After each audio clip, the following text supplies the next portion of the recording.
Abra sua Bíblia, por gentileza, no livro de Êxodo, no capítulo 32, e nós vamos ler do verso 15 até o 19.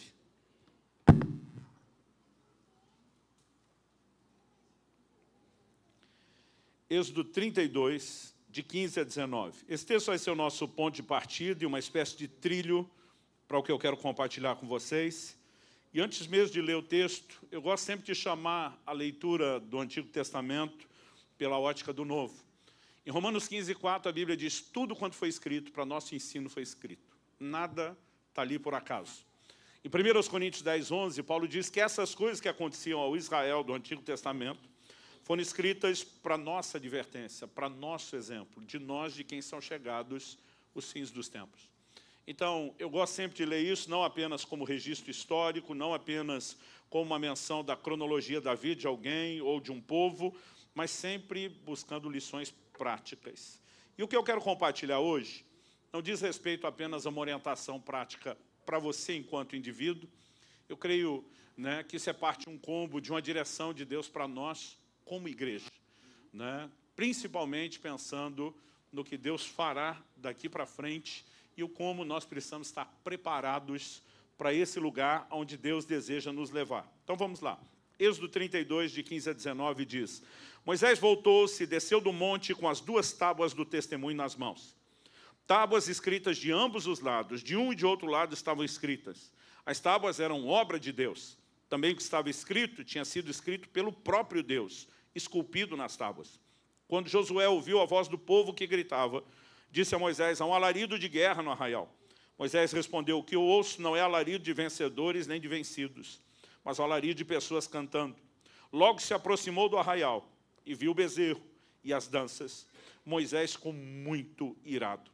Arremessou as tábuas de pedra das suas mãos e quebrou-as ao pé do monte. Eu quero que a gente tome esse texto aqui como eu disse antes, como nosso ponto de partida e o trilho para que a gente possa avaliar algumas coisas. Antes de entrar no sentido espiritual, meu primeiro questionamento é pensar nessas tábuas que Moisés quebrou. Apesar da expressão tábua, a Bíblia diz eram de pedra. Normalmente a gente associa isso à madeira, mas pode ser usada tanto para uma coisa como para outra. O que eram essas tábuas? Elas tinham nada mais, nada menos do que os 10 mandamentos. O cerne, o resumo de toda a aliança que Deus estava firmando com o seu povo. A Bíblia diz que as tábuas eram obra de Deus, foi Deus que as fez, e que foram escritas pelo próprio Deus. Você consegue imaginar hoje, falando só de algo meramente humano, natural, sem nada espiritual, quanto valeria num leilão as peças originais dos 10 mandamentos? Sabendo que foram feitas pelo próprio Deus, escritas pelo dedo de Deus. Isso já nos remonta à categoria de adjetivar como imensurável. Mas muito mais do que pensar no valor que isso teria como artefato arqueológico, objeto histórico, quando você pensa no significado, no plano espiritual, que Deus escolhe Moisés para, por meio dele, comunicar a sua lei, está firmando uma aliança. O próprio Deus entrega aquilo. Como que esse Moisés simplesmente pega, joga no chão e quebra? Ainda bem que a história não termina ali. Deus permite Moisés subir de novo ao monte, passar mais 40 dias, e dessa vez ele descerá de novo com outras tábuas no lugar das primeiras que ele havia quebrado. E eu quero usar essa história como pano de fundo para compartilhar uma mensagem que tem nos orientado desde o início das alcances. O tema da mensagem hoje é começando de novo. Nenhum de nós tem dificuldade de lidar com a ideia de começar de novo quando a gente fala de alguém que acabou de se converter. A maioria vai lembrar de 2 Coríntios 5,17, se alguém está em Cristo, nova criatura é, as coisas velhas já passaram, eis que tudo se fez novo. Nós vamos lembrar de Romanos 8,1, nenhuma condenação mais há para os que estão em Cristo Jesus. Nós vamos lembrar de Isaías, capítulo 1, verso 18. Ainda que os vossos pecados sejam como escarlata ou carmesim, eu os tornarei brancos como a neve, brancos como a pura lã. Não há sujeira na nossa vida que o sangue de Jesus não possa limpar. E nenhum de nós tem dúvida, a nossa doutrina é clara, a pregação da nossa mensagem é clara. Mas a pergunta a ser feita é, se alguém do nosso meio, que já começou de novo um dia, tiver que começar de novo, Como nós lidamos com isso? Qual é o tipo de coração que nós temos para alguém que erra? Quando Moisés quebra as tábuas, eu vejo também um sentido figurado, porque a essência da definição de pecado, lá em 1 João 3,4, é que o pecado é a quebra da lei. É a transgressão da lei. Então, simbolicamente, nós não temos apenas Moisés naquele momento, né? É lógico que ele está frustrado, não apenas, né, consigo ou com Deus, mas principalmente com o povo. Eu fico imaginando, eu acabei de subir, gastar 40 dias ouvindo Deus, e eu volto, esse povo nem me esperou para receber o que eles sabiam que eu ia voltar da parte de Deus e já se corromperam. Quando ele joga essas tábuas no chão, para mim está dizendo para Deus, não brinco mais, desisto, estou fora. Né? Agora, uma coisa é simplesmente desistir e abortar a missão, a outra é quebrar aquelas tábuas, como quem diz para Deus, isso nunca vai ter utilidade, não serve para nada. Nós não podemos, sob ângulo ou hipótese nenhuma, achar que o que Moisés fez não foi sério. Mas quando você vê Deus oferecendo oportunidade, chamando ele de novo para subir o monte, oferecendo outras tábuas, eu e você precisamos lembrar que Deus é um Deus de novos começos. Até para quem já começou de novo. Nós não temos dificuldade de pensar o Moisés começando de novo, lá atrás, quando ele matou o egípcio. Porque a gente pensa ainda não tinha tido um encontro com Deus. Mas quando alguém faz uma coisa dessa, depois de 40 dias de jejum, imerso na glória, na presença de Deus, o nosso nível de intolerância sobe bastante quando você pensa em oferecer restauração. Se eu fosse Deus, e graças a Deus eu não sou, nunca que o Arão, que construiu aquele bezerro, que foi o motivo disso tudo, teria sido levantado como sumo sacerdote da minha casa depois. Eu fico pensando, Deus, perdoar o cara tudo bem, mas fazer dele o líder ministerial? Se eu fosse Deus, e graças a Deus que eu não sou, é nunca que o Pedro, depois de negar Jesus 3 vezes, teria sido levantado como líder da igreja em Jerusalém. Se eu fosse Deus, e graças a Deus eu não sou, eu não sei o que teria sido de Davi. Né? O homem aqui eu teria elogiado, dizendo, seu homem segundo meu coração, e comete não apenas o adultério com Batseba, mas o homicídio contra Urias, para tentar encobrir aquela primeira situação. Mas ao longo de toda a Escritura, nós vemos um Deus que oferece a oportunidade de novos começos. E a gente precisa entender esse desenho bíblico. O Salmo 37 diz nos versos 23 e 24, o Senhor firma os passos do homem bom e no seu caminho se compraz.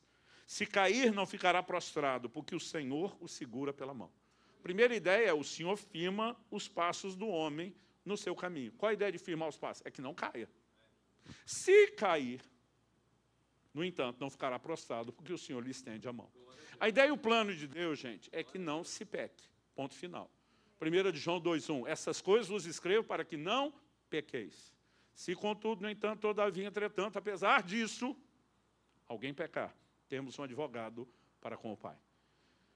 Algo que eu tenho falado há tanto tempo, a ponto de perder a conta de quantos anos eu falo, é que é melhor não pecar do que pecar e ser restaurado depois. No entanto, nós precisamos ter uma visão e um coração de restauração, que reflete e manifesta a misericórdia de Deus, para que alguém que, por alguma razão, precisa começar de novo, possa fazê-lo.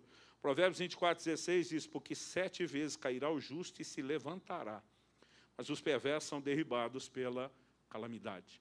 Evidente que Deus não está estabelecendo limites. O Novo Testamento, de maneira clara, diz em Gálatas 6:1, irmãos, se alguém for surpreendido em alguma falta, o surpreendido está dizendo, não foi planejado, evidente, foi surpresa. Se alguém for surpreendido em alguma falta, vocês que são espirituais, corrijam com espírito de mansidão e guarda-te para que também não seja tentado. Traduzindo, antes de você julgá-lo, lembra que podia acontecer com você. Agora, como a gente consegue equilibrar a ideia bíblica de que não se brinca com o pecado, de que isso é sério, né? Onde existe arrependimento e um processo é abraçado, pode haver restauração. Onde não existe arrependimento, haverá juízo, porque a Bíblia é clara, não há nada oculto que não seja manifesto, todas as coisas serão trazidas a juízo diante de Deus, né? E a gente não pode brincar com isso, mas como a gente concilia? Né? Como a gente consegue simplesmente equilibrar essas afirmações todas? Manter toda a seriedade que devemos ter, com todo o temor que devemos carregar, sem deixar de olhar para a revelação completa de Deus, que, embora julgue o pecado de quem não se arrepende, também restaura aquele que se arrepende. Então, eu acredito que precisamos entender um processo que nos ajuda a enxergar o quadro maior. Porque, ao olhar para esse texto, eu vejo todo um desenho, e foi a partir disso que Deus nos deu algo que tem mapeado a nossa maneira de lidar com as pessoas que recebemos. O primeiro deles, desse processo, eu quero destacar 4 passos aqui, diz respeito a reconhecer o erro. Em Êxodo, no capítulo 34, nós vamos ler a partir do verso 1 o seguinte: então o Senhor disse a Moisés, corte as 2 tábuas de pedra, como as primeiras, e eu escreverei nelas as mesmas palavras que estavam nas primeiras tábuas que você quebrou. E prepare-se para amanhã, para que você suba pela manhã ao Monte Sinai, se apresente ali diante de mim no alto do monte. Verso 4. Então Moisés cortou 2 tábuas de pedra como as primeiras, e levantando-se de madrugada, subiu o Sinai, como o Senhor lhe havia ordenado, levando nas mãos as 2 tábuas de pedra. Na primeira ele não sobe com as tábuas, foi Deus que fez. Na segunda agora ele vai ter que levar. Só que Deus diz, você vai subir, né, com as tábuas de pedra, eu vou escrever nelas, no lugar das primeiras que você quebrou. Deus está dizendo, nós só precisamos desse processo de recomeço, porque você esculhambou as coisas, porque você errou. Não existe forma de se pensar em restauração se não pensar no reconhecimento do erro e na admissão da culpa. Gente, é por isso que a mensagem do Evangelho começa com arrependimento. Jesus dizia, arrependei-vos e, em segundo lugar, crede no Evangelho. Quando você olha os rudimentos da doutrina de Cristo em Hebreus 6, primeiro vem arrependimento e obras mortas, depois vem a fé em Deus. A igreja moderna pulou o arrependimento, está pregando só a fé, você tem que crer em Jesus. Mas crer no quê? A Bíblia não fala só de acreditar que Ele existe, o que nós precisamos é crer na obra que Ele fez em nosso favor. E se eu e você não somos pecadores, nós não precisamos de um Salvador. Mas se somos, temos que admitir. Porque Jesus diz em Marcos 2,17 que os sãos não precisam de médico. Se você olhar toda a alegoria dele, ele está falando de si como médico na condição de Salvador. Isso coloca o doente na condição de pecador. Quem são os sãos? Na verdade, não existe gente sã nessa perspectiva, porque a Bíblia diz, não há justo nenhum sequer. Todos pecaram e destituídos estão da glória de Deus. Então, Deus não está dizendo, Jesus não está dizendo que o cara é são de verdade. Mas se ele se achar são e não se enxergar doente, o médico não pode fazer nada por ele. Então, a premissa de todo o início da obra de Deus na nossa vida é o reconhecimento. Agora, o ser humano tem a dificuldade enorme, a gente pode voltar lá no Éden, no primeiro casal e no primeiro pecado, de reconhecer o que fez de errado. Deus pergunta para Adão, o que é que você fez? Adão olha para Deus e diz, eu nada. A mulher que tu me deste. Tipo, além de não ter sido eu, ter sido ela, foi o Senhor que colocou ela na minha vida. Então, o Senhor é indiretamente responsável pelo que ela fez. E as pessoas têm mania de culpar Deus, têm mania de culpar os outros. Deus pergunta para Eva, e aí, minha filha, o que você fez? Ela diz, eu não, foi a serpente.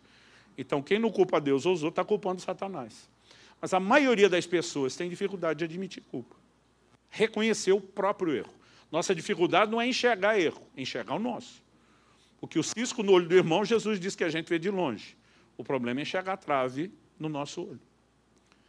Então, se nós não começarmos por esse ponto, porque tem muita gente acreditando que não, algo aconteceu, vamos varrer para debaixo do tapete, o tempo resolve as coisas. Deixa eu te dizer, o tempo não resolve nada. O reino de Deus é construído de princípios, e todo princípio que você quebra vai quebrar você, é uma questão de tempo. Não existe, eu repito, absolutamente nada que vai ficar oculto ou escondido. Muitas vezes o juízo pode não ser imediato, mas ele vai se manifestar. Então, para que alguém entre no lugar de restauração, só existe um caminho, arrependimento, e esse começa com reconhecimento. Deus está dizendo, Moisés, você quer subir?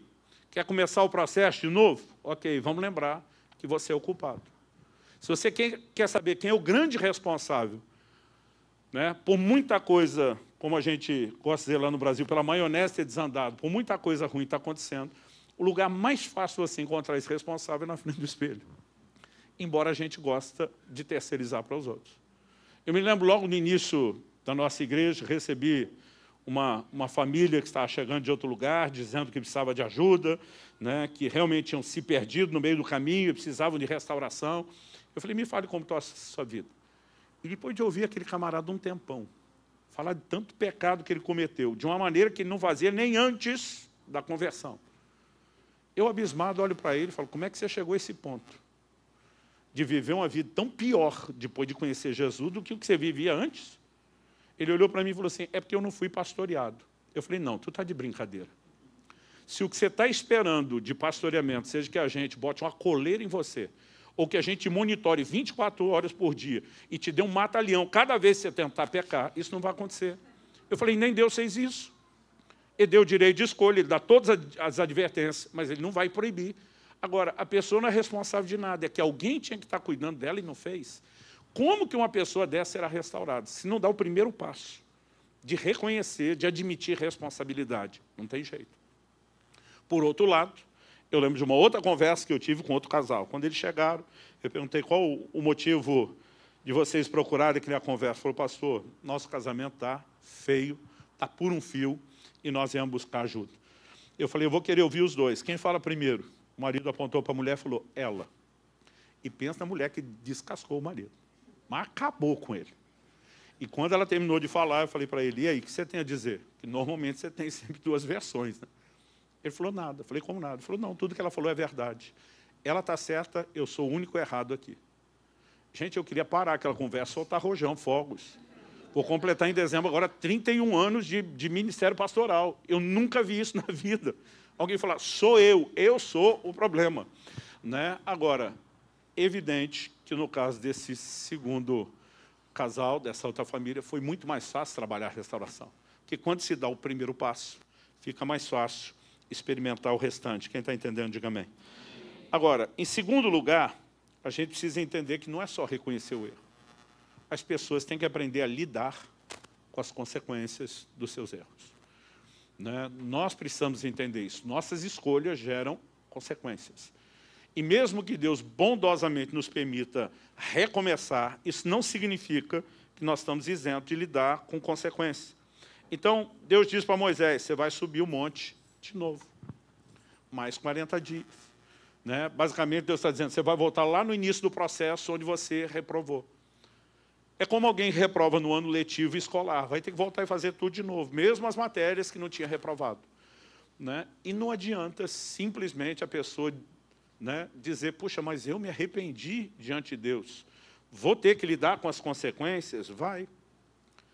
Quando Davi pecou e Natan se coloca diante dele para expor o pecado, Natan dá uma boa notícia. É o que a gente chama de uma janela de graça aberta na antiga aliança, na lei. Porque pela lei de Moisés, Davi tinha que morrer, tanto pelo adultério cometido, como pelo homicídio praticado. Não bastasse isso, ele, como rei, tinha acabado de ouvir uma alegoria de Natan, sem saber que Natan estava falando dele, e sentenciou o culpado à morte. Natan falou, o cara é você. Então agora ele está condenado pela lei de Deus e pelo decreto real proferido pela boca dele. Mas Natan diz, teu pecado foi perdoado, você não vai morrer. Isso é misericórdia ou não é? Sim ou não? Só que Natan diz, mas a espada dos amonitas que você usou para matar Urias jamais se apartará da sua casa. Pensa na confusão familiar vivida a partir daquele dia. Que vai culminar, talvez, com o desfecho mais amargo para Davi, que é a rebelião direta de Absalão. Sem contar a morte acontecendo no meio dos próprios filhos. Natan olha para ele e fala assim, mas o que você fez com a mulher do cara escondido? Vão fazer com as suas à luz do dia. As minhas contas, pelo menos 11 anos se passaram. Antes que Absalão, para deixar claro diante de todo o povo que a rebelião dele contra o pai não tinha volta, fizesse o que fez. A Bíblia diz que ele arma uma tenda diante do palácio, manda trazer as concubinas de Davi, né, para mostrar que o posicionamento dele de rebeldia era um caminho sem volta. Talvez depois de 11 anos, Davi tivesse até chegado a pensar, não vai dar nada, não. Mas todo princípio que você quebra, vai quebrar você. Aí o profeta Natan diz, e a criança que foi gerada, concebida dessa relação adúltera, vai morrer. Aí o homem passa 7 dias prostrado na presença de Deus, em jejum. Dizendo, Deus, a criança não, poupa a criança. E eu imagino Deus olhando, dizendo, vai morrer, vai morrer, vai morrer, e morreu. Pecados, ainda que perdoados, eles deixam consequências. Você lembra quando Paulo se converte, a primeira palavra profética, podemos dizer, que ele recebeu, não foi uma profecia, mas alguém que está falando como porta-voz do Senhor. Ananias, enviado pelo próprio Jesus, chega para Paulo e diz, Jesus me mandou para orar por você, para que você seja curado, volte a ver, seja cheio do Espírito Santo. Imagina o Paulo, aleluia, já recebendo de Deus. Tem mais, mandou dizer que você vai ter um ministério internacional, vai pregar para os gentios, né? Vai falar diante de reis. Eu imagino o Paulo só dando glória. Aí o Ananias diz, mas ele mandou falar uma coisinha também? Eu lhe mostrarei o quanto importa padecer pelo meu nome. Traduzindo, você perseguiu a minha igreja e está perdoadíssimo, mas vai colher o que plantou. E nós estamos falando do cara que mais entendeu e proclamou justificação e graça no Novo Testamento como ninguém, mas colheu as consequências. Ou seja, a ideia, gente, do que eu estou falando aqui não é brincar contra o pecado, nem tolerar o pecado.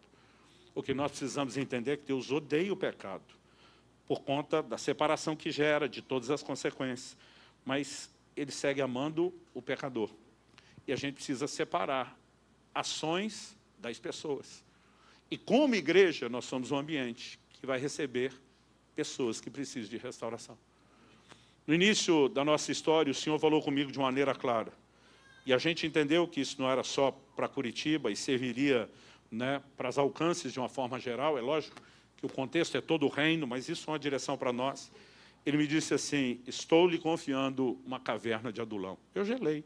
Eu lembrei de 1 Samuel 22, quando Davi está fugindo de Saul e se refugia na caverna de Adulão. A Bíblia diz, só gente boa se uniu a ele. Os amargurados de espíritos, endividados, os levianos, todo mundo estava com problema, fugindo dos seus problemas, procura Davi.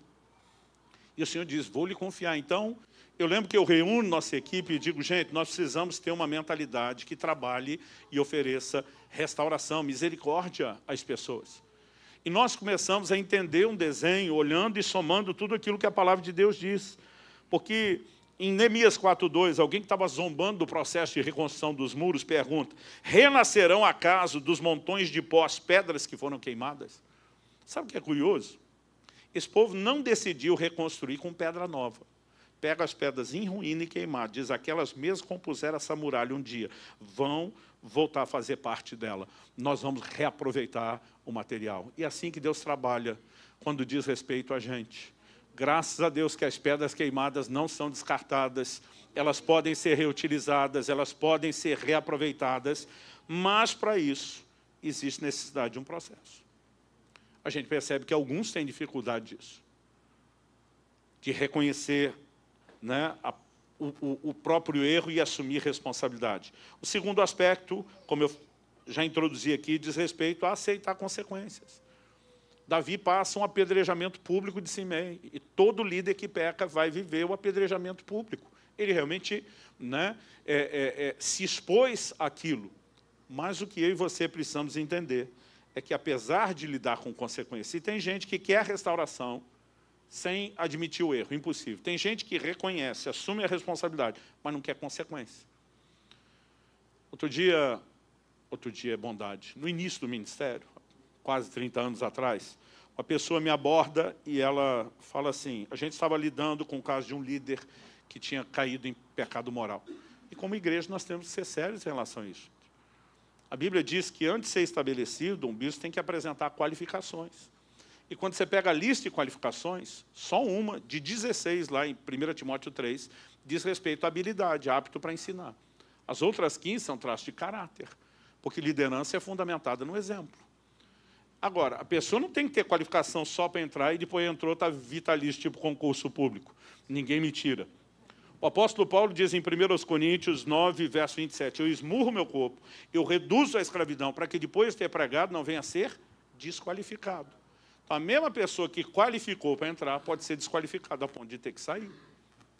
E aí a gente é afastado um desses líderes, num processo de disciplina, e um irmão me procura indignado. Ele fala assim, vocês já não acham que puniram demais fulano? Eu falei, punir? Quem que está punindo? Porque vocês afastaram o cara do ministério já faz 6 meses, já não acham que foi uma punição suficiente? Eu falei, meu amigo, se você achar que nós estamos punindo, nós vamos ter um problema sério, doutrinário e tudo mais. Eu falei, o fulano se arrependeu diante de Deus. antes de trazer o assunto dele a público, quando ele confessou o pecado dele, primeiro para a liderança, depois para a igreja, ele passou 7 dias em jejum no meio do mato, sem comer nem beber, chorando, arrependido profundamente. Deus o perdoou. Depois ele confessou para a família, e a família o perdoou. Ele confessou para a liderança da igreja, a liderança o perdoou. Ele pediu para confessar toda a igreja, e nós como igreja o perdoamos. Se Deus e o mundo perdoam ele, alguém tem direito de punir? Ele exatamente, falei, é isso que eu vou te dizer, exatamente, nós não estamos punindo. A liderança é baseada no exemplo, ele perdeu o exemplo. Agora ele precisa de tempo para reconstruir. E as pessoas simplesmente, às vezes, dizem, eu estou perdoado e quer que tudo seja instantâneo. Um chegou para mim outro dia e falou, pastor, voltei do retiro tocado, impactado, entendendo que precisava arrumar minha vida, que as coisas não podem ficar escondidas, que com Deus não se brinca. E, gente, vamos lembrar disso. O mesmo Deus que nós estamos apresentando, misericordioso, ele também é sério. Gálatas 6, versos 7 e 8. De Deus não se zomba, pois tudo que o homem semear, isso também ceifará. Quem semeia na carne, da carne colhe corrupção. Quem semeia no Espírito, do Espírito colhe vida eterna. Vai colher o que planta. Agora, esse camarada chega, abre um monte de coisa que tinha aprontado para a esposa e falou, agora não me botou para dormir no sofá. O senhor não pode interceder por mim? Eu falei, de jeito nenhum, tomara que você fique lá pelo menos uns 3 meses.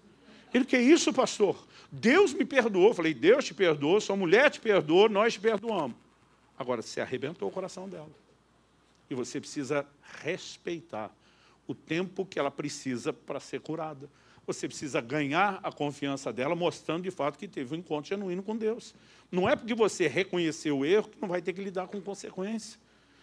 Então, as pessoas, elas às vezes querem o processo pela metade. Tem gente que nem começa, tem gente que começa o primeiro passo, mas não lida com o segundo. Pastor, então, se eu reconhecer o erro, aceitar a consequência, já terminei? Não. Terceiro lugar, fazer restituição. Algo interessante que nós lemos em Êxodo 32:16, que as primeiras tábuas que Moisés quebrou eram tábuas de Deus, feitas pelo próprio Deus. Agora, quando Moisés é chamado para subir um monte e recomeçar, Deus diz, corte 2 tábuas de pedra, como as primeiras, e eu escreverei nelas as mesmas palavras que estavam na primeira que você quebrou. Deus está dizendo, você quebrou minha tábua, vai me dar outra. Vai me restituir. A primeira vez que Moisés sobe o monte, ele não precisou levar as tábuas de pedra. Na segunda, ele tem que fazer levar, subir com elas. Um dia alguém me perguntou em tom de brincadeira, falou, pastor, o senhor sabe por que Moisés ficou 40 dias em cima do monte Sinai? Eu falei, não. Ele falou, é porque o senhor não subiu o Sinai, porque depois que sobe dá um desânimo de descer. Eu lembro que a primeira vez que subi o Sinai, eu ficava lembrando dele e rindo sozinho, né? Mas eu fico imaginando que era subir aquilo tudo agora carregando as pedras. Mas Deus está dizendo, você vai restituir as minhas pedras que você quebrou. Só que Deus no início disse, você traz as pedras, eu escrevo. Como é que essa história termina?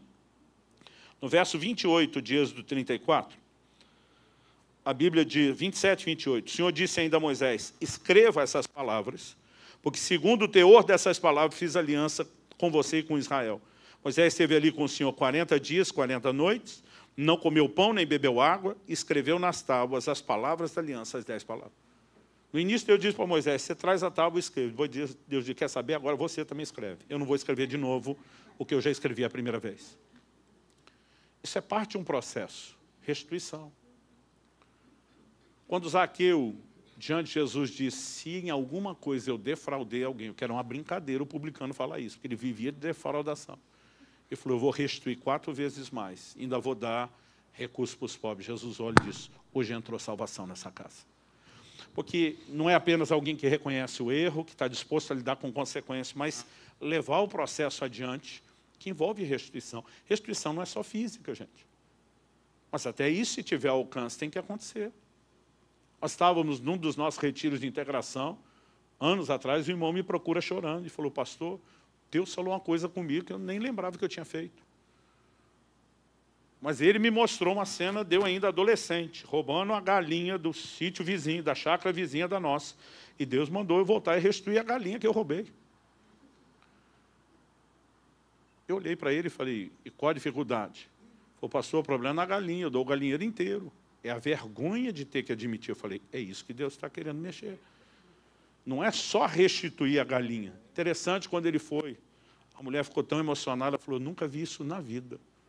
Ela falou, não vou querer galinha nenhuma, mas para mim você está dando evidência de que teve um encontro com Deus. Você pode orar pela minha casa, você pode pedir a esse Deus que mudou sua vida, que nos toque. Sabe, existe mais do que a mera restituição física. Eu vi um testemunho de um outro pastor amigo nosso, do interior da Bahia, e ele falou, olha, me apresentou a mulher no final do culto, falou, isso aqui é fulana.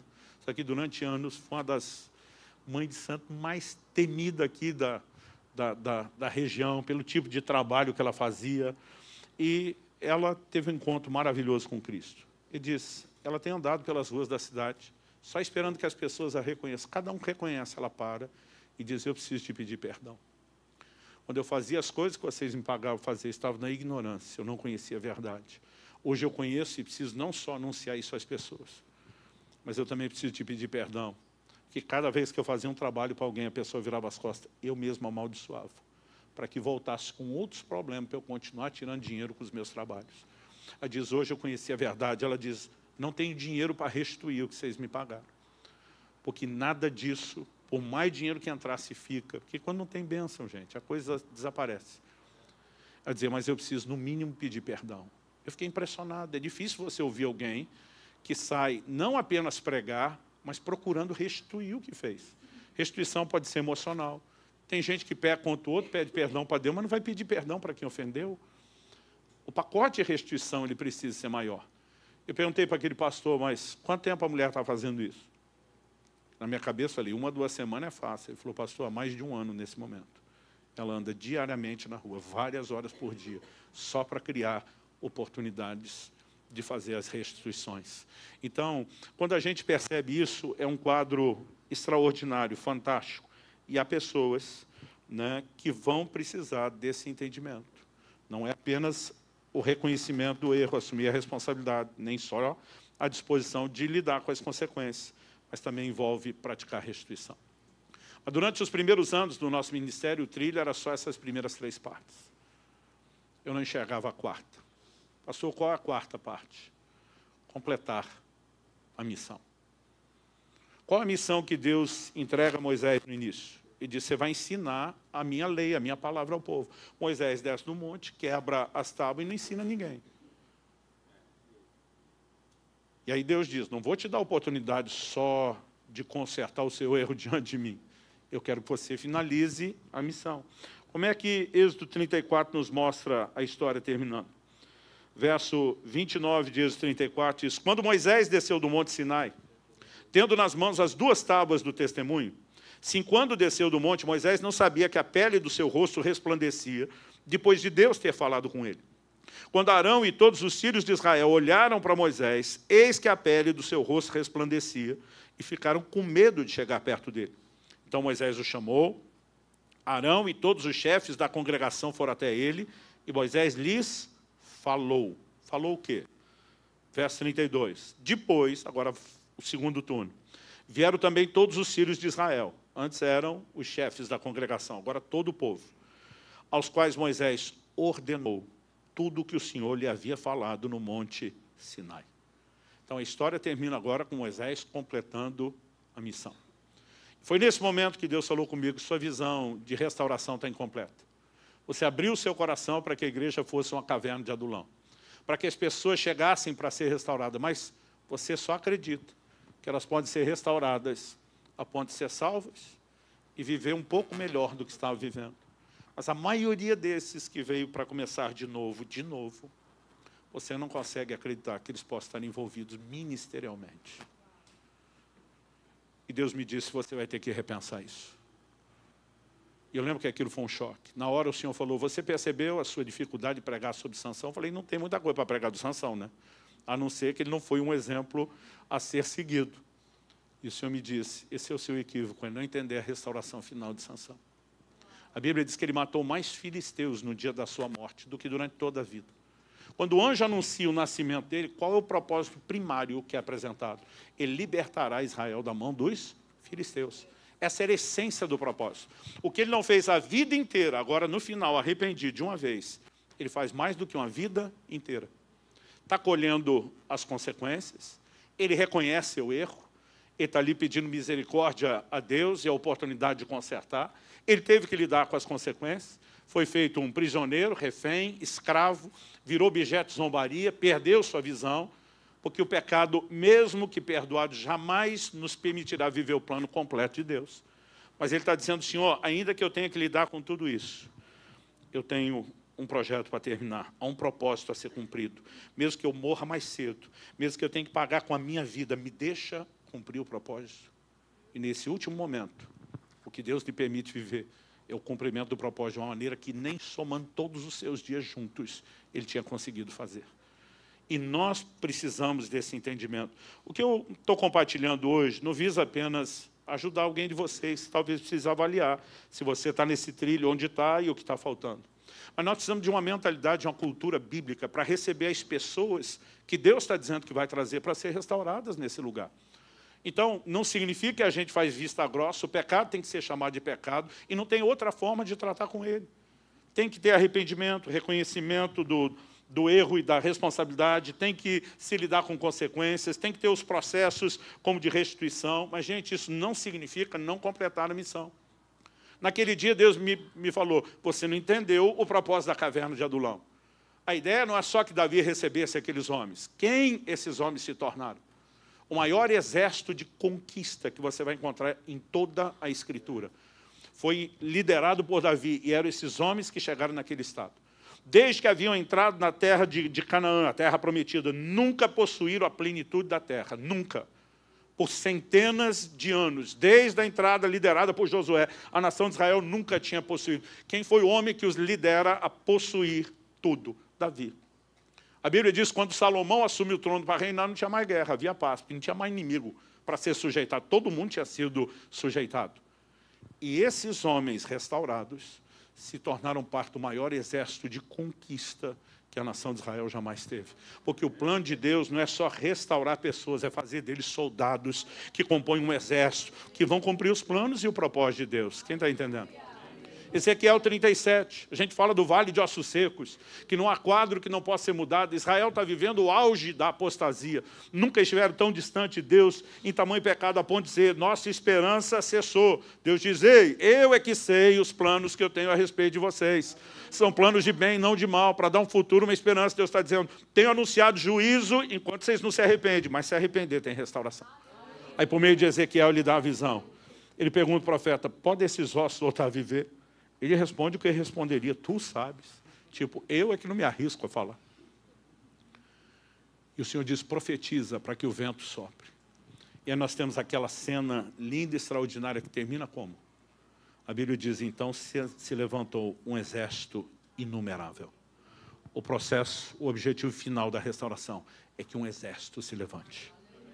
Então Deus não quer apenas restaurar a gente que consiga entrar no céu, né? Outro dia perguntei para ele, como é que estão as coisas? Ele falou, pastor, estou tentando crer na doutrina da repescagem, para ver se eu subo em segunda chamada. Né? Tem gente que está se esforçando para tentar entrar sapecado pelo fogo, como diz Paulo lá, sem nenhum galardão, sem ter feito nada. E nós precisamos ter uma mentalidade de restauração que seja maior do que isso. As pessoas podem ser úteis, mesmo depois de terem tropeçado. A prova disso é Deus levantar o mesmo Arão que cometeu aquela bobagem do bezerro de ouro e dizer, vai liderar a minha casa. Levantar o mesmo Pedro que negou Jesus para dizer, vai liderar a minha igreja. É ter levantado Moisés, depois disso, para comunicar as mesmas leis. Então, eu lembro que chegou um momento onde eu realmente chorei muito diante de Deus, porque eu falei, Deus, eu acredito na restauração de muita gente, até o passo 3. Eu não consigo acreditar que muitos deles vão viver o quarto passo. E Deus diz, você vai precisar crer nisso. E trabalhar, chamando eles também a cooperarem, para que o processo seja vivido. E aí Deus me fez uma pergunta que mudou tudo. Ele diz, por que o rosto de Moisés brilhou quando ele desceu do monte? Eu lembro que eu falei para Deus, 40 dias na nuvem da glória, em jejum. Falei, até eu brilhava inteiro. Acho que brilhava nem só o rosto. Quando eu falei, até eu brilhava, o Senhor disse, então por que não brilhou da primeira vez?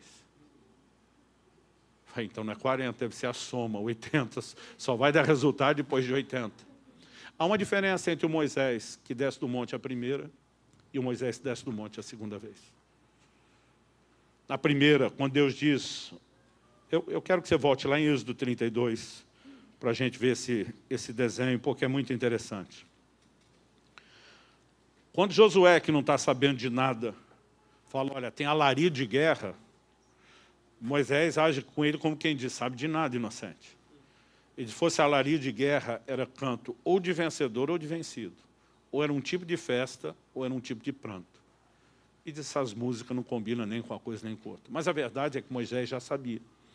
Porque quando a Bíblia diz no verso 6, que o povo se sentou para comer, beber, se levantou para se divertir, lá na frente a Bíblia vai dizer que eles estavam desenfreados. Ninguém conseguia pará-los. O verso 7 de Êxodo 32 diz, então o Senhor disse a Moisés, vá e desça, porque o seu povo, o povo que você tirou do Egito, se corrompeu e depressa se desviou do caminho que eu lhe havia ordenado. Fez para si um bezerro de metal fundido, o adorou, lhe ofereceu o sacrifício, dizendo, são esses, ó Israel, os seus deuses, que tiraram você da terra do Egito. Curioso é que Deus diz para Moisés, o seu povo, e não diz o meu povo. Eu vivi isso quando era garoto. Eu ia tanto para o pronto-socorro de um certo hospital municipal, que os médicos já me conheciam, já me cumprimentavam. Ô, Luciano, você de novo? Eu lembro de uma ocasião, eu tinha caído de uma árvore, eu tive uma luxação séria na mão esquerda. Né? Eu quando fui cair, caí de costa perto da sarjeta, no susto, no reflexo, joguei a mão para proteger as costas. A mão pegou no degrau da sarjeta e o braço passou. Quer dizer, ela desencaixou inteira, não houve fratura, eles chamam isso de luxação, mas ela desencaixou inteira da junta e veio parar em cima do punho onde está o relógio, com um desenho todo complicado, nada mexia. Eu tinha uma dor absurda, uma sensação de desmaio, me levaram para o pronto-socorro. Para colocar no lugar, tiveram que me dar anestesia geral. E eu lembro que eu estou com o braço engessado. Aí voltei, ia ficar com o braço engessado em torno de um mês, voltei para as brincadeiras do dia a dia. Eu ainda estava com o braço engessado, acho que fazia umas 2 semanas, e eu lembro que estava brincando num terreno baldio, nós somos de uma outra geração, que não brincava com videogame, brincava na rua, né? E tinha um terreno baldio do lado de casa. Eu lembro de um mato alto, crescido, a gente tinha uma brincadeira chamada soldado ladrão. Não era só brincar de esconder e nem só correr atrás, tinha que chamar pelo nome. Eu estou por um trilho, caminhando, passa um correndo, e você vê quando o cara dá aquela corrida, estica o pescoço, tipo, eu vi alguém, mas não sei o que é. Falei, vai voltar. Peguei e me joguei no meio do mato, só para me esconder. Dei a sorte, entre aspas, de achar um garrafão de vinho quebrado. Quando caí em cima, mas abri o meu joelho assim de aparecer os ligamentos. E quando eu corria para casa, ia rasgando mais. Então, eu lembro que eu chego, meu pai olha aquilo, ele pega um mertiolate, na época que mertiolate era ardia. Não era que nem os de hoje, não. Ele vira inteiro, ele só faz assim, não dá um pio. Ele vira aquele negócio inteiro. E eu pensando, ele quer desinfetar ou quer me punir? Gente, meu pai e minha mãe começaram a discutir. Meu pai dizia, olha o que seu filho fez. Minha mãe dizia, não, o seu filho, quer dizer, eu não era mais filho de ninguém. Eu dizia, eu sou filho dos dois. Mas naquele momento, né, eu não era filho de ninguém. Meu pai dizendo que tinha vergonha de ir de novo. Eu ainda não tinha nem tirado o gesso do braço. Me levar de novo para o hospital. E assim, um ficava dizendo, é o seu filho, é o seu filho. Né? Quando eu leio esse texto, talvez por causa da experiência, imagino Deus dizendo para Moisés, é o seu povo. Aí o Moisés vai orar, né? E ele diz assim, verso 11, ó Senhor, por que se acende a tua ira contra o teu povo? O povo é teu, não é meu, não está jogando para o outro. Mas mesmo quando Moisés intercede para que Deus poupe o povo, é meio que assim, Senhor, que vão falar de você. Vai ficar bem para você, vai ficar bem para mim. Você não vê bem um coração de misericórdia pelas pessoas. É meio que assim, pensando no bem maior, é melhor perdoá-los. Ele vai dar sermão em Deus, ele vai tentar ensinar Deus a ser Deus, dizendo, o senhor está fazendo tudo errado, deixa que eu lhe oriento, deixa que eu lhe explico.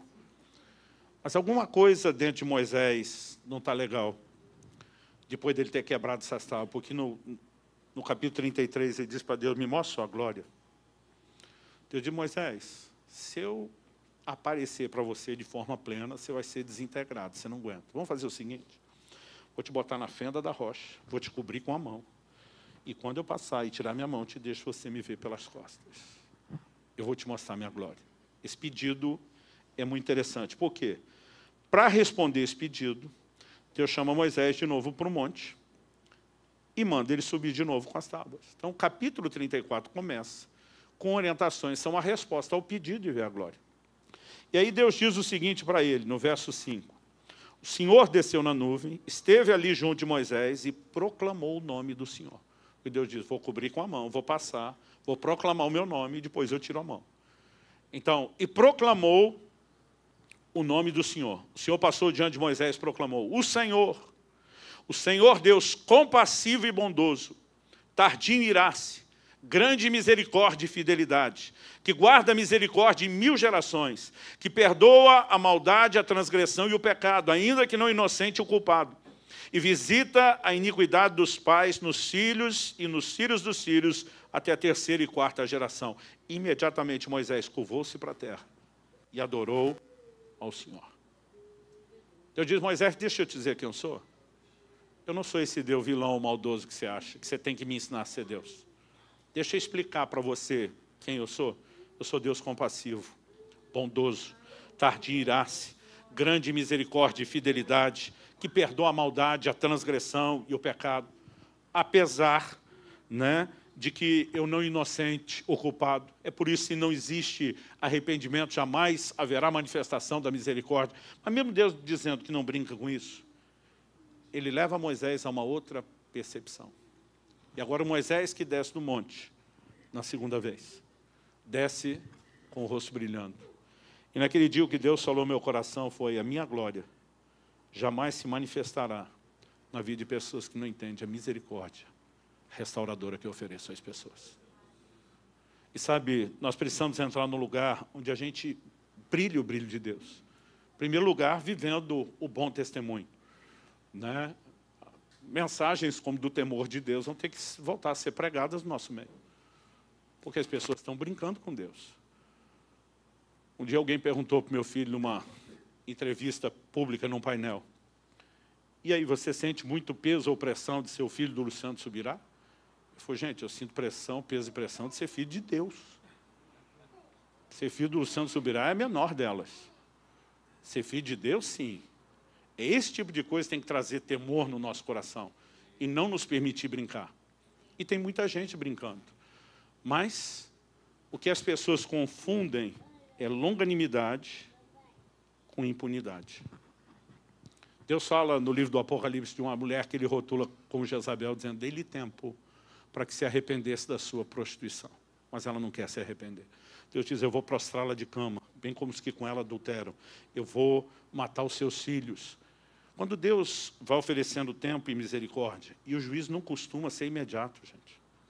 Porque Deus sempre vai oferecer longanimidade. As pessoas interpretam a longanimidade como impunidade, tipo, deu nada, não.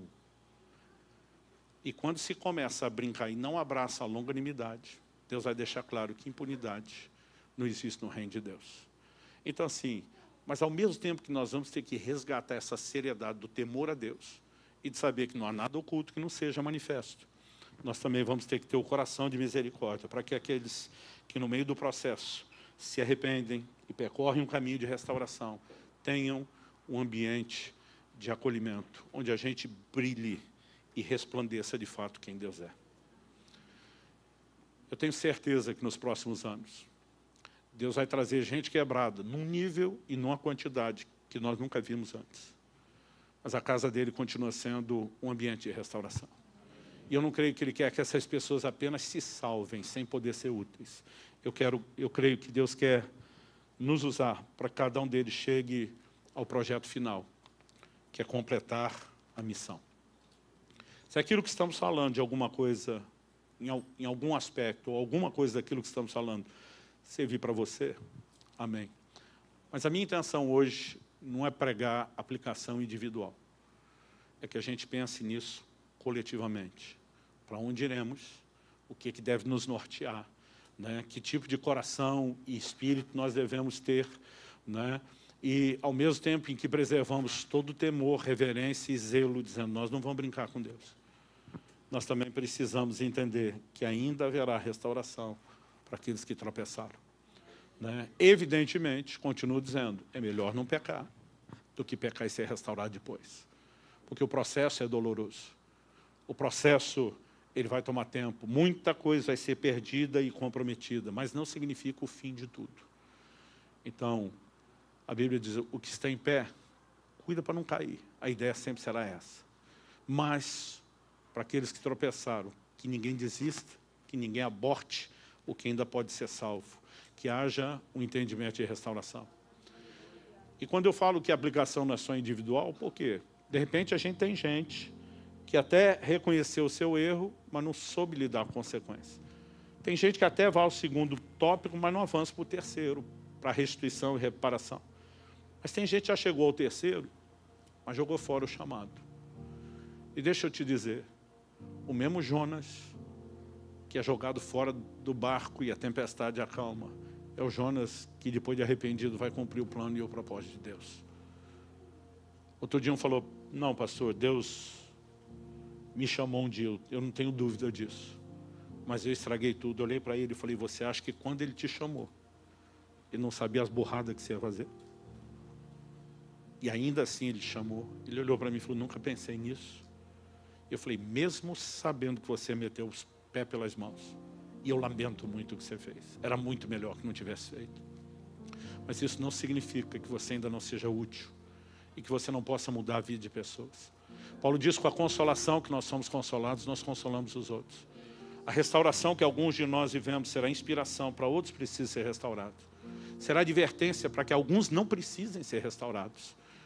E nós precisamos permitir que mesmo se falhamos, vou continuar repetindo, a ideia primária, o melhor caminho é que isso não aconteça. Mas mesmo onde houve falha, que haja o devido tratamento, que haja o devido processo. E que no final, Deus seja exaltado e seja glorificado. Você recebe essa palavra em nome de Jesus?